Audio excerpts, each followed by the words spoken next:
saga that continues to escalate even further. Even as the storm over NEET examination continues to escalate, Bihar former Deputy Chief Minister Tejasvi Yadav's PA Pritam Kumar is now under the radar. He is under lens and is all set to be questioned today itself. Pritam, in fact, will be questioned in connection with the booking at the state government-run guest house where one of the accused, Anurag Yadav, was accommodated by his uncle Sikandar Prasad Yadavendu. Meanwhile, messaging service platform Telegram has also confirmed blocking paper leak channels and has assured cooperation with the central government agencies.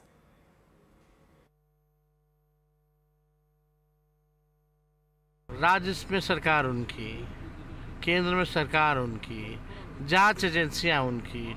हम ही कहते हैं मुख्यमंत्री जी को बुला ले मेरे side को, अरे चाहे पीए हो, पीएस हो, कोई हो, बुला करके पूछताछ कर ले कोई अगर बात है तो।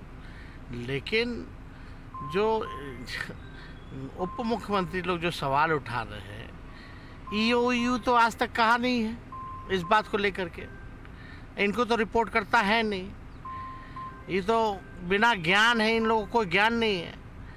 जब मई में जब अरेस्टिंग हुआ था तब से हम लोग आवाज़ उठा रहे हैं भाई कि कार्रवाई करनी चाहिए। जिस इंजीनियर की बात कर रहे हैं 21 में यही लोग अर्बन डेवलपमेंट में लाए थे जल संसाधन से। थोड़ा ज्ञान प्राप्त कर लेना चाहिए इन लोगों को। ये लोग जो किंगपिंग जो है पेपर लीक के, उन लोगों से इशू को डाइवर्ट करना चाहते हैं। मैं आज 24 लाख स्टूडेंट से बात करना चाहता हूं जिनको नीट पेपर लीक से नुकसान हुआ। सड़क से संसद तक हम आपके साथ खड़े हैं। 24 लाख स्टूडेंट से मैं कहना चाहता हूं, आप अकेले नहीं हो। पिछले 7 साल में 70 बार पेपर लीक हुआ है और 2 करोड़ युवाओं को पेपर लीक से नुकसान हुआ है। एक साथ हम ये लड़ाई लड़ेंगे और ये लड़ाई जीतेंगे। आपका जो एस्पिरेशन है, आपका जो विजन है, इसी से देश का विजन बनेगा, इसी से देश की प्रगति होगी। अगर सरकार आपकी रक्षा नहीं कर सकती है तो ऑपोजिशन आपकी रक्षा करेगी। ये जो आपका मुद्दा है, इसको मैं पर्सनली संसद में आपके लिए उठाऊंगा और पूरा का पूरा दबाव हम सरकार पे डालेंगे। कहा जा रहा है कि नीट एग्जाम जो है वो री एग्जाम कंडक्ट करनी चाहिए।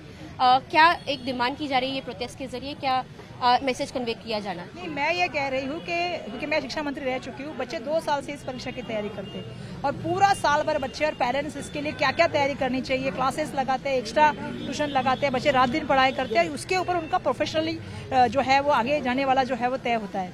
ऐसी परीक्षा में इस तरह की अनियमितता होना और मिनिस्टर को इसकी मालूमात भी नहीं होना, क्योंकि मिनिस्टर ने पहले कहा कि ऐसी कुछ हुआ ही नहीं है, सिर्फ ग्रेस मार्क का मामला है, पेपर लीक नहीं हुआ है, कुछ भी नहीं हुआ है। फिर माननीय सर्वोच्च न्यायालय को इसमें आना पड़ा। सर्वोच्च न्यायालय ने यह कहा कि भैया ये पेपर जो है इसमें वापस से लिया जाए। आप मालूम पड़ा कि 4 घंटे पहले पेपर मिला है, अब जाके मिनिस्टर कह रहे हैं कि इसकी हाई कमेटी से चौकसी होगी। पहले तो आपको नैतिकता लेके, इसकी जो जिम्मेदारी लेके आपको राजीनामा देना चाहिए, हमारी पहली मांग है।